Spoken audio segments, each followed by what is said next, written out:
This video is part 39 in my magazine game collection where I'm just reviewing what I can dig up out of my collection. So I've got 5 more to add today. The first one is Manchu, the Taiping Rebellion, 1852 to 1868. And I don't have the magazine, I only have the game for this, and I have played this game before, and I believe I wrote an article in my CSW blog on it. Interesting game. It was designed by Richard Berg. It has a lot of Bergian things in it, and one thing I remember about the game is basically a strategic game with yearly turns, hence 1852 to 1868. And then the hexes are like 35 miles in scale.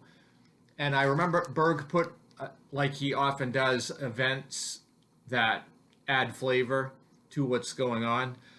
So, definitely a good game. It's dated. It was in the 3W era of S&T. I believe it was S&T 116.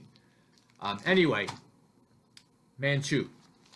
This next game is from a magazine in the Wargamer. It's the Chinese Civil War, and I think it's Wargamer number 10. And it represents the period of 1946 to 1949 with the nationalist Chinese and the communist Chinese trying to get control of the country. It was designed by Bob Fowler, and I'm not super familiar with his work. However, I've never played this game. I just was interested in the topic, and it's easy enough to pick up on the secondhand market, and I hope to try it someday, find out a little bit more about it. That's Wargamer number 10, Chinese Civil War. This is a strategy and tactics back in the SPI era, the American Civil War, and this is in S&T number 43. This was a game designed by James Dunnigan, and it's a very unique take on the entire American Civil War, somewhat at a strategic level.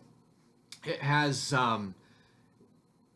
units and leaders. It does emphasize supply in kind of a unique way. There are generic leaders in it, rated from like 0 to 3.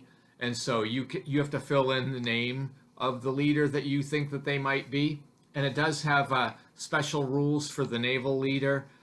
It has rules for forts, railroad junctions, railroad repair, riverine operations, and things like that. It's a decent game actually, but it's very much early SPI, with Simonson and Dunnigan. S&T number 43. This is S&T number 152. It's in the Decision Games era, in the early period when they took over publication of this magazine. And of course, Case Green is the hypothetical plans for the war for Czechoslovakia in 1938 if they didn't cede the Sudetenland. I've played this game, and it's actually quite good, I thought, especially considering its era. It's designed by John Desch, and I have played other of his games in the past, which I liked. This is an operational level game, and it has your land units, and it has some rules for air combat. I did write an article about this in my Consim World blog years ago, and I may make an appearance sometime in video if I get around to it. So that's S&T 152, Case Green. Now, the final game I'm going to look at today is from World at War number 18, and I do not have the magazine for it. I only have the game, and it is the South Seas Campaign, 1942 and 1943. And this is a design credited to Joseph Miranda, although Ty Bomba was involved in editing the rules, but it has Miranda's marks all over it. It uses what I would call the Red Dragon Rising system, where you select operations to conduct the campaign. Of course, this is talking about the Pacific War from 1942 and 1943. And the game works very well, except it's not overly historical. So if you can cultivate enough suspension of disbelief on some things that can happen in the game is fine.